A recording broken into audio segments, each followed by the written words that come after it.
Hey guys, can you guess what are we gonna discuss today? And are you familiar with the picture that the kid is drawing? If you do, I bet you know what topic are we going to discuss today. Yeah, it's about happiness. Now I'm going to review a book called The Happiness Problem: Expecting Better in an Uncertain World. Firstly, I'm going to discuss about the topic importance from this book. Honestly, I'm really amazed of this book as it discusses many important topics. However, there are two great topics that I've chosen, and one of them is about happiness is not stable or guaranteed. There are 5 key ingredients of happiness such as health and longevity, close relationships, community belonging, purpose and achievement, and financial and material wealth. None of these circumstances are stable or guaranteed. Each of them comes with their own unique set of vulnerabilities and insecurities. No matter how hard we're trying to constantly improve our lives, like be better, healthier, happier, work on our relationships, find our life's purpose, and so on, all of them will never be enough. We will still be insecure, vulnerable to disappointment, loss, and suffering. This book is important for OB students as it discusses about happiness. Sometime later, when you guys are working in an organization, you will realize that happiness matters most in the workplace. If your coworkers are currently not happy, most likely they won't be able to focus on their work. Another topic that I've chosen is important for OB students because it links in with topics such as mood and behaviors. Mood influences the way we see and think about the world. Our moods are subtle and much more pervasive compared to our emotions. People who currently are in a bad mood, their work performance will be affected as well as their team. For instance, when your manager is in a bad mood, more likely it will also affect the rest of the office. So it's better to try and shift your mood by using positive thoughts and imagination, or you can do a deep breathing. Also, go and tell your team the reason behind your bad mood. I'm sure it will be much better to share stories with your team in the workplace. Also, we see the world through our emotions and moods. Fear makes the world seem scary. Anxiety makes it seem threatening. Joy makes life seem full of opportunity, and so on. We don't just see the world in these ways, we feel them in our bodies. Fear is entwined with our fight, flight, freeze response. When we're anxious, we'll feel on edge. When we feel joy, the space around us feels bright, boundless, even springy. These are our bodily feelings that represent possible ways of interacting with our environment. And now, let's move on to the 3 top lessons that I've got from this book. The first one is, we should not ask, what is the secret to happiness? But instead, what is the secret to living well within insecurity? In this book, the author said that people often ask him, what's the secret of happiness? And he positively said that there isn't one. It's not that there are no things we can do to be happier. The items on our list may well be worth achieving. However, our list of happiness, things that we want in order to make us happy, is never gonna end.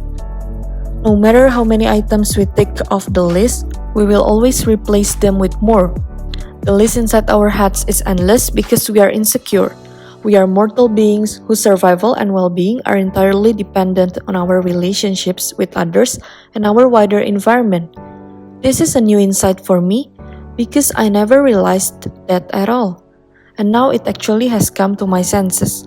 I, personally, have always been complaining about my life, why it is unfair, why I'm always sad and stuffs. But now I realize that in life, we can't always be happy. There will always be insecurities. The second thing that I learned is failure and success are 2 sides of the same coin. We cannot expect to take on challenges without experiencing failure along the way. Ideally, we will eventually learn from our mistakes and experience success too. But we must accept that, due to the challenging nature of our goals and activities, we cannot have one without the other. Failure and success are 2 sides of the same coin. Another lesson that I learned is that happiness is not about getting everything in our lives just right. The perfect job, relationships, family, home, body, mind, and so on. With these stable circumstances in place, we will have a lasting sense of meaning and satisfaction. The problem with this way of thinking about happiness is that it is simply untrue.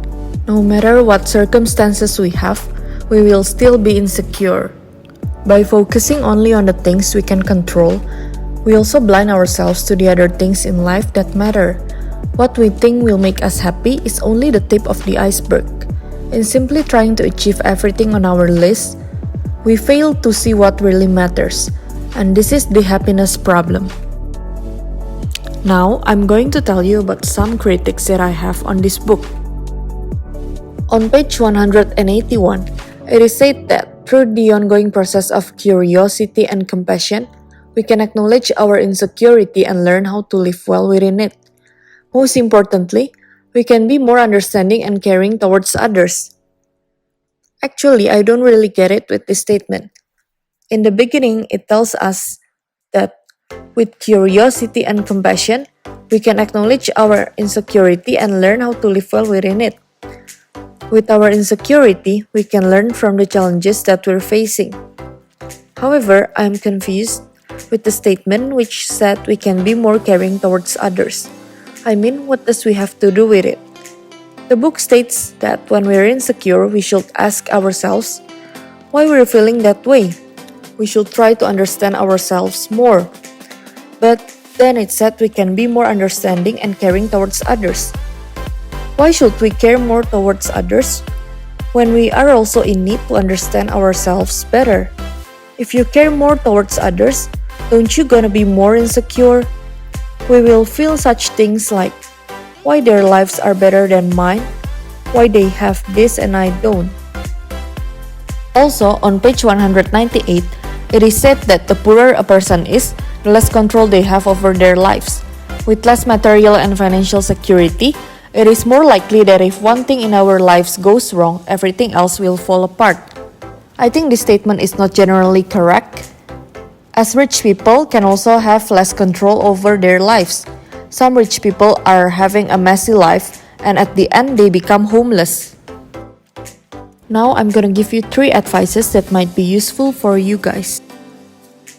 The first one is, the more that people prioritize materialistic goals, attaining money and having many possessions, relative to other aims in life, the lower they score on outcomes such as life satisfaction, happiness, vitality, and self-actualization. And the higher they scored on outcomes such as depression, anxiety, behavior disorders, and a host of other types of psychopathology. So for OB students, when you get to work in an organization later, you must remember not to prioritize materialistic goals. Another advice for you guys is, instead of simply blaming and punishing those who are bad and evil, we can learn from them. I'm not suggesting that we should thank convicted offenders for doing terrible things. However, I do believe that we should pay attention and gain a deeper understanding of the conditions responsible for making people act in the ways they do. We should treat criminal behavior as an opportunity to better understand the kinds of systemic changes that we so desperately need to make. And the last one, our friendships and other relationships can be transformative experiences. Our different friends bring out different sides of us. Through our relationships with them, we become different people. Our friends see us and the world in a different way. They give us feedback, they show us what's possible, and they encourage us to pursue similar interests. My advice for all of you, in the workplace, you must be able to choose friends that can bring you positivity and not the toxic ones. Thank you. I hope this will be useful for all of you.